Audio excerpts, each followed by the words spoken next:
لا الہ الا انت سبحانک انی کنت من الظالمین۔ سب کیا بات ہے، کیا بات ہے، یہ سید الاستغفار ہے۔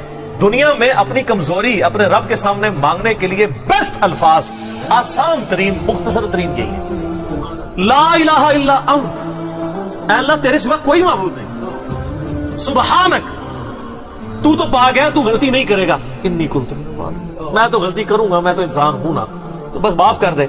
سر یہ چیز ایسی ٹریگر کی ہے اللہ کو کہ ایک شخص نے، جس پہ اللہ کا غصہ ایسا ہے کہ سورہ الصافات میں ہے کہ اگر یونس مچھلی کے پیٹ میں ہمیں ان الفاظ کے ساتھ نہ پکارتا تو اس دن نکلتا جس دن مردے اپنی قبروں سے نکلیں گے۔ اتنے غصے والے معاملے میں بھی وہ غصہ ایسا ٹھنڈا ہوا، وہ کون سی دعا تھی؟ یہی تھی، لا إله إلا أنت سبحانك إني كنت من الظالمين۔